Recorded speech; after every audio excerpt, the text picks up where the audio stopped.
राधे राधे। जय श्री कृष्णा। पांडव निर्जला एकादशी व्रत कथा में आप सभी का हार्दिक अभिनंदन है। आप सभी का स्वागत है। एकादशी व्रत हिंदुओं में सबसे अधिक प्रचलित व्रत माना जाता है।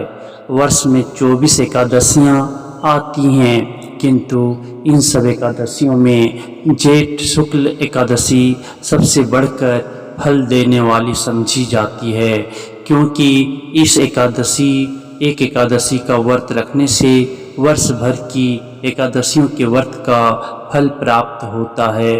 निर्जला एकादशी का व्रत अत्यंत संयम साध्य है। इस युग में यह व्रत संपूर्ण सुख भोग और अंत में मोक्ष कहा गया है।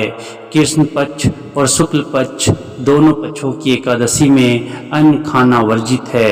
निर्जला एकादशी व्रत कथा। निर्जला एकादशी व्रत का पौराणिक महत्व और व्याख्यान भी कम रोचक नहीं है। जब सर्वज्ञ वेद व्यास ने पांडवों को चारों पुरुषार्थ धर्म अर्थ काम और मोक्ष देने वाली एकादशी व्रत का संकल्प कराया था, तब युधिष्ठिर ने कहा, जनार्दन, जेठ मास के शुक्ल पक्ष में जो एकादशी पड़ती है वो कृपया उसका वर्णन कीजिए। भगवान श्री कृष्ण ने कहा, हे राजन, इसका वर्णन परम धर्मात्मा सत्यवती नंदन व्यास जी करेंगे, क्योंकि ये संपूर्ण शास्त्रों के तत्वज्ञ और वेद वेदांगों के प्रांगत विद्वान है।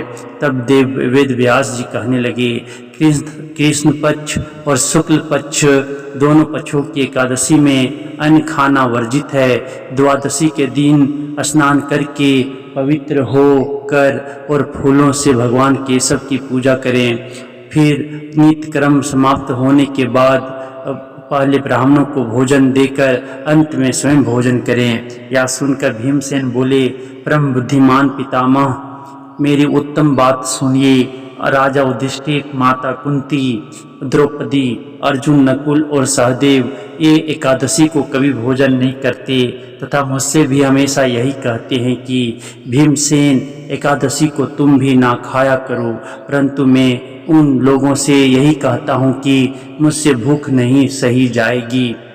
भीमसेन की बात सुनकर व्यास जी ने कहा, यदि तुम नरक को दूषित समझते हो और तुम्हें स्वर्ग लोक की प्राप्ति अभिष्ट है तो दोनों पक्षों की एकादशियों के दिन भोजन नहीं करना चाहिए।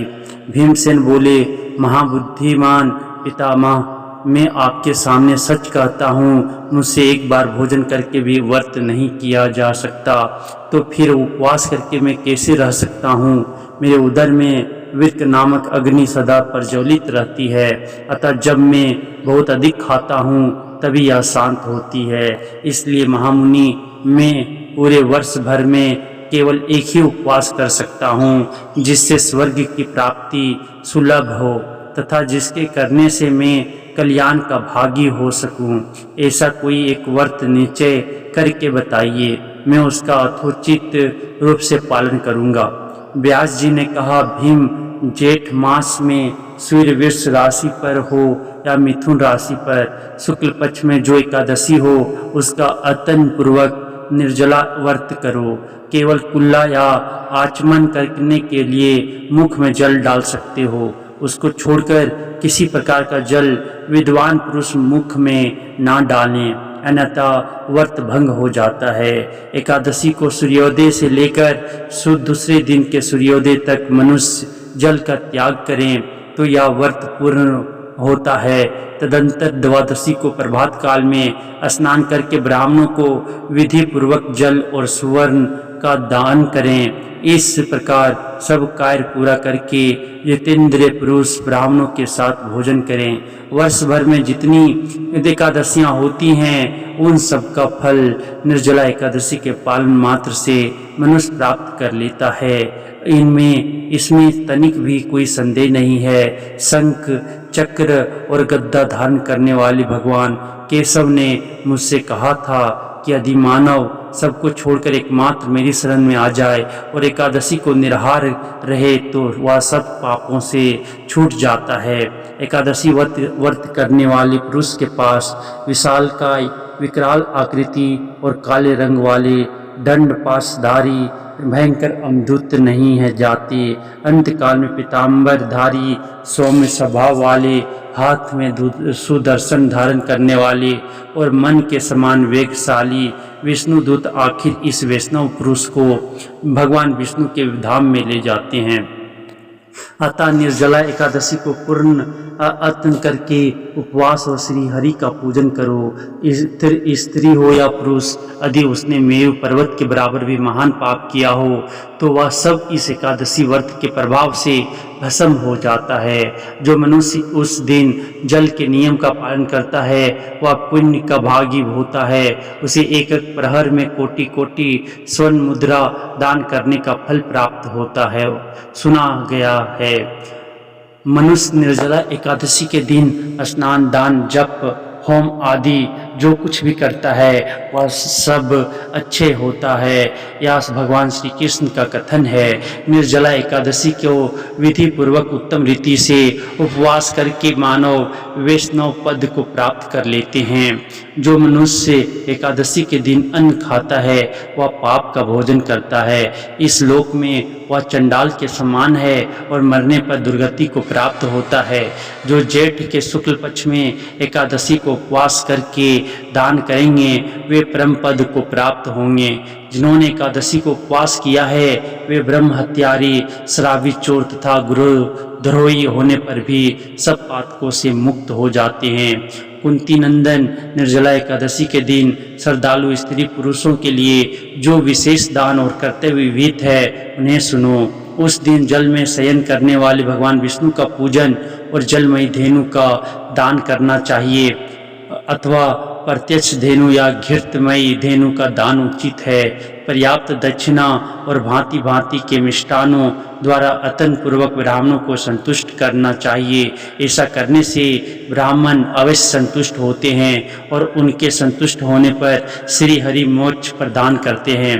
जिन्होंने सम, दम और दान में प्रवृत्त हो श्री हरि की पूजा और रात्रि में जागरण करते हुए इस निर्जला एकादशी का व्रत किया है उन्होंने अपने साथ ही बीती हुई 100 पीढ़ियों को और आने वाली 100 पीढ़ियों को भगवान वासुदेव के परम धाम में पहुंचा दिया है। निर्जला के एकादशी के दिन अन्न, वस्त्र, गोजल, शैया, सुंदर आसन, कमंडल तथा छाता दान करने चाहिए। जो श्रेष्ठ तथा सुपात्र ब्राह्मण को जूता दान करना है वह सोने के विमान पर बैठकर स्वर्ग लोक में प्रतिष्ठित होता है। जो इस एकादशी की महिमा को भक्ति पूर्वक सुनता है अथवा उसका वर्णन करता है वह स्वर्ग लोक में जाता है। चतुर्दशी युक्त अमावस्या को सूर्य ग्रहण के समय श्राद्ध करके मनुष्य जिस फल को प्राप्त करता है वही फल इसके सार्वंश से भी प्राप्त होता है। पहले दंत धावन करके यह नियम लेना चाहिए कि मैं भगवान केशव की खुशता के लिए, प्रश्न के लिए, खुश के लिए एकादशी को निराहार रहकर आचमन के सिवा दूसरे जल का भी त्याग करूंगा। द्वादशी को देवेश्वर भगवान विष्णु का पूजन करना चाहिए। गंध, धूप, पुष्प और सुंदर वस्त्र से विधि पूर्वक पूजन करके जल के घड़े के दान का संकल्प करते हुए निम्नांकित मंत्र का उच्चारण करें। संसार सागर से तारने वाले हे देव ऋषिकेश, इस जल के घड़े का दान करने से आप मुझे परम गति की प्राप्ति कराइए। भीमसेन, जेठ मास में शुक्ल पक्ष की जो शुभ एकादशी होती है उसका निर्जल व्रत करना चाहिए। उस दिन श्रेष्ठ ब्राह्मणों को शक्कर के साथ जल के घड़े दान करने चाहिए। ऐसा करने से मनुष्य भगवान विष्णु के समीप पहुंचकर आनंद का अनुभव करता है। तत्पश्चात द्वादशी को ब्राह्मण भोजन कराने के बाद स्वयं भोजन करें। जो इस प्रकार पूर्ण रूप से पाप नाशनी एकादशी का व्रत करता है और निर्जला एकादशी का व्रत करता है, वह सब पापों से मुक्त हो आनंदमय पद को प्राप्त होता है। यह सुनकर भीमसेन ने भी इस शुभ एकादशी का व्रत आरंभ कर दिया। तब से यह लोक में पांडव द्वादशी के नाम से विख्यात हुई। जेठ शुक्ल पक्ष एकादशी के ही दिन भगवान श्री कृष्ण ने देवी रुक्मणी का हरण किया था, अतः यह एकादशी रुक्मणी हरण एकादशी के नाम से भी जानी जाती है। इति श्री निर्जला एकादशी कथायाम समाप्तम। हरि शरणम।